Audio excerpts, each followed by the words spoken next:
She was the most powerful queen of her time, ruler of a land of gold, gardens, and glory.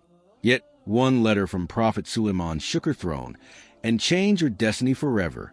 This is the story of Queen Balkis, the Queen of Sheba, and how her journey led her from pride and power to truth and submission before Allah. This is the story of a prophet, a queen, and a tiny bird that carried a message powerful enough to change history. In the name of Allah, the most merciful, the most compassionate.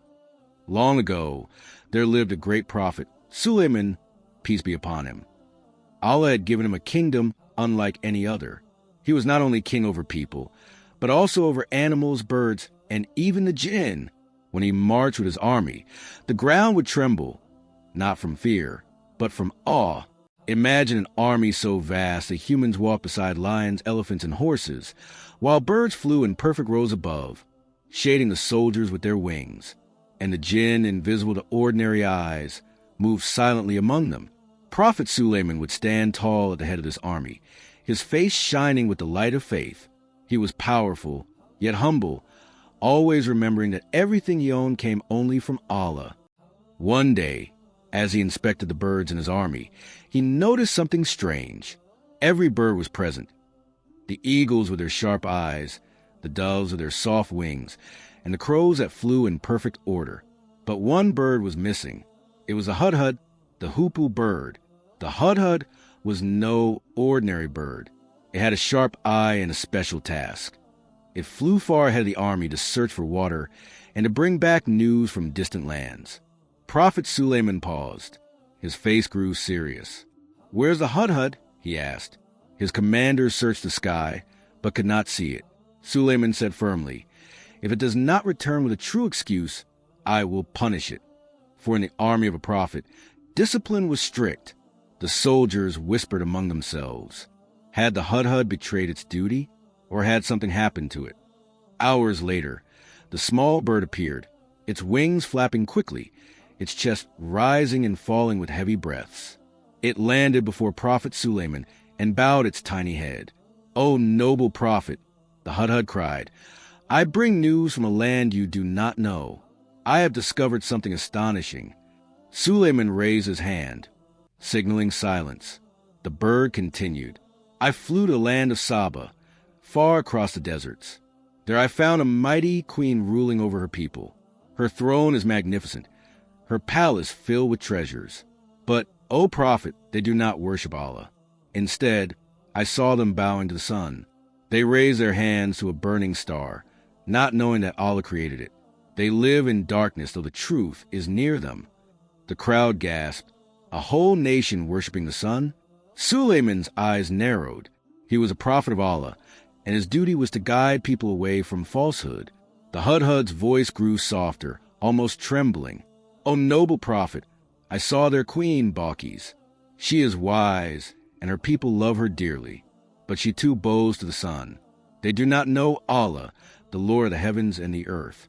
For a moment, silence hung in the air. Even the wind seemed to pause. Then Prophet Sulaiman spoke. His voice was calm but filled with power. "We shall see if you speak the truth.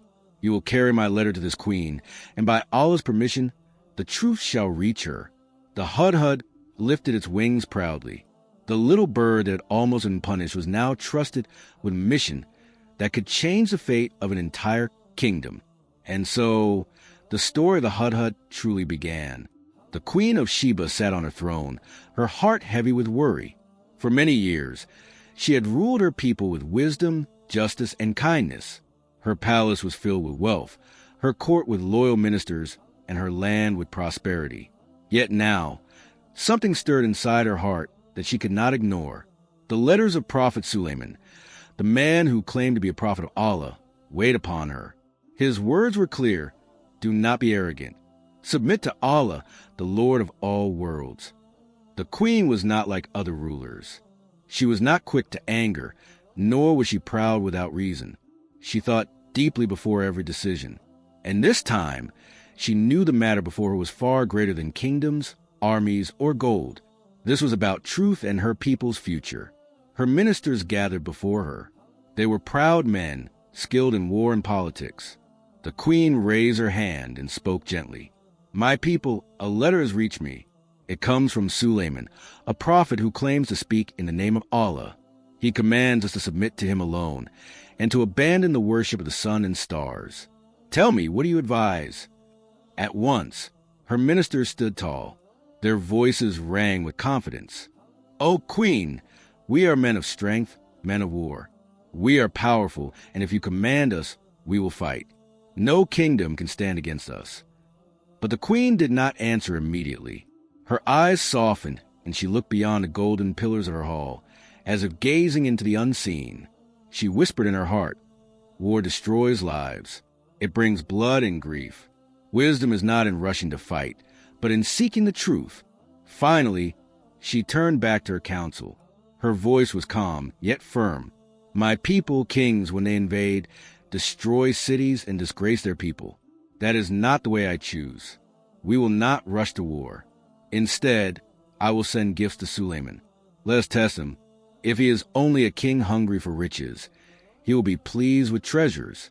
But if he is truly a prophet of Allah, then he will refuse our gifts, and the truth will become clear." The hall grew silent. Her ministers bowed, for they knew their queen's wisdom was unmatched. The decision was made. The queen would send a caravan filled with gold, jewels, and fine silks to Prophet Sulaiman. That night, the queen could not sleep. She lay awake, staring into the darkness of her palace chamber. She thought of the sun she once worshipped. She thought of the words in the letter. "Submit to Allah, the Lord of the worlds." A storm raged in her heart. She was a ruler, yet she felt small before the weight of this message. For the first time, she wondered, what if everything I believed was false? What if the truth has been calling me all along and I never listened? Her dilemma was no longer about kings or wars. It was about her soul. The queen whispered into the night, almost like a prayer, "If this man is truly a prophet, then, O Creator, guide me. Do not let me lead my people astray." The grand hall of Sulaiman's palace stood in perfect silence as the gifts from Queen Balkis arrived. Chests of glittering gold, rare jewels, perfumes, and fine silks were laid before him. The messengers bowed low, announcing with pride, "O mighty King Sulaiman, our Queen, Balkis, sends you these treasures as a token of peace and goodwill. May these gifts satisfy your heart." The courtiers looked on with wide eyes, dazzled by the sight. It was wealth beyond imagination, the kind that most kings would seize without hesitation. But Sulaiman, prophet of Allah, did not even glance at the riches. He rose from his throne, his voice calm yet filled with power. "Do you think you can win me over with gold and jewels? What Allah has blessed me with is far greater than what you can send. My Lord has given me a kingdom unlike any on earth, knowledge beyond measure, and armies that obey at his command. I do not need your treasures." The messengers trembled. They had never seen a man refuse such wealth so firmly, with such dignity. Sulaiman continued, "Return to your queen and tell her this. Submit to Allah, the Lord of all worlds. For it is not power, nor wealth, nor armies that matter. It is faith in the one who created us all." The envoys left in silence, their pride crushed, carrying back Sulaiman's words. Meanwhile, in Sheba, Queen Balkis awaited news eagerly. She expected the king would be pleased with her gifts and turn away his armies. But when the messengers told her everything, she sat in stunned silence. "He refused all of it," she whispered. They nodded, their eyes still shaken from the encounter. For the first time in her life, Balkis felt the limits of her power. She had ruled wisely, commanded armies, and led a wealthy nation. Yet here was a man, no, a prophet, who turned away treasures as if they were nothing. Who is this Sulaiman, she thought, that no riches can tempt him? Who is this Lord he speaks of, who grants him blessings greater than gold? Her heart wavered between pride and curiosity. The walls of her confidence began to crack, and a new realization settled deep within her. She was facing a power unlike any other, one that no kingdom of earth could resist. And so, the queen began to consider what she had never thought possible, leaving her throne of pride and bowing to a truth beyond her kingdom. Queen Balkis sat in her golden chamber, her heart restless. The grand gift she had sent to Prophet Sulaiman had been politely rejected. His words echoed in her mind. What Allah has given me is far greater than what you offer. I do not need your treasures. But if you come to me in obedience to Allah, you will find peace. For the first time, the mighty Queen of Sheba felt small, not weak, but humbled. Her advisors gathered around her. Some still whispered, "We have wealth. We have armies. We have palaces of marble. Why should we bow before another king?" But Balkis silenced them. Her voice was steady, yet filled with quiet fear. This is no ordinary king. This is a prophet of Allah. If we fight him, we will lose not only our land but our souls. I will not lead my people to destruction. I will go to him myself. A silence fell across the court. The queen, who had always been known for her wisdom, was about to take the boldest step of her reign. She ordered her finest caravan to be prepared. Camels carrying provisions, attendants in royal garments, and her throne guarded carefully back in Sheba. The people watched as their queen, who once commanded armies with pride, now prepared for a journey of humility. On the long road to Jerusalem, Balkis gazed at the horizon. Her heart battled between fear and hope.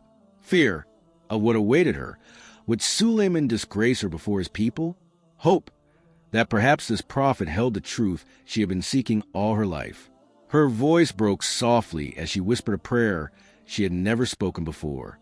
O Creator of the heavens and the earth, if you are guiding me to your truth, then do not let me go astray.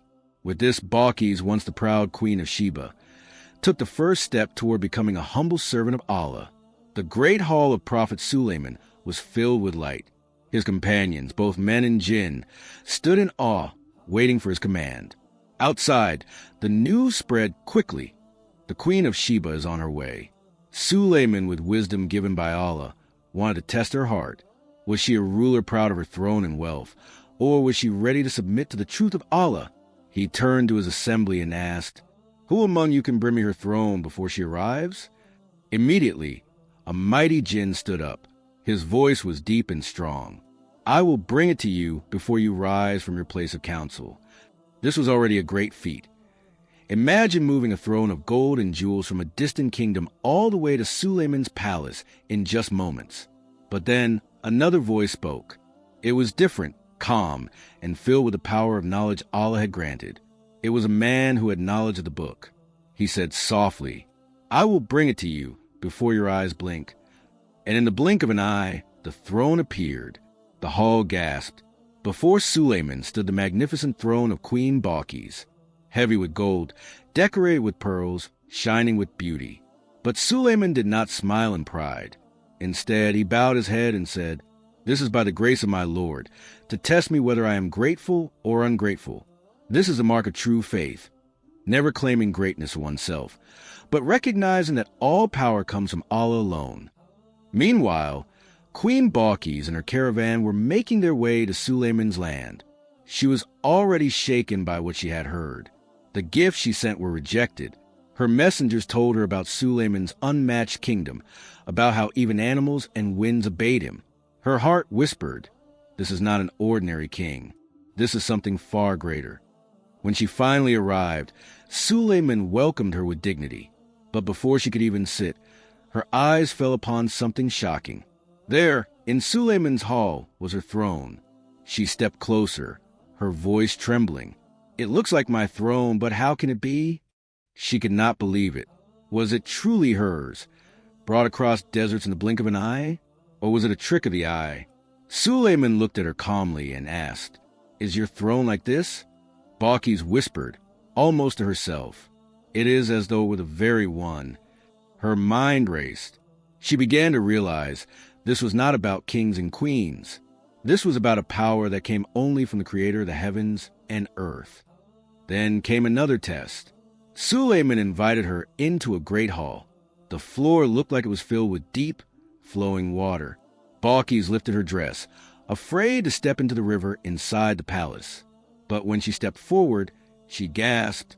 It wasn't water, it was glass. A floor so smooth and clear it looked like a river. She stood frozen, humbled. Her pride began to melt away. All her life, she had ruled with wisdom, but she had never seen anything like this. She now understood that she was standing before a prophet of Allah, not just a king. With her heart trembling, Queen Balkis turned to Sulaiman and said with honesty, "My lord, I have wronged myself. I now submit with Sulaiman to Allah, Lord of the worlds." At that moment, the Queen of Sheba was no longer a queen of golden thrones. She became a servant of Allah, finding peace in submission. And so, a story that began with doubt and pride ended with faith and humility. A queen who once relied on wealth and power discovered that true greatness lies only in worshiping Allah. We would love you to subscribe to our channel. Your support means everything, and it helps us bring you even more interesting Islamic stories and teachings. Drop your thoughts in the comments and share with your loved ones.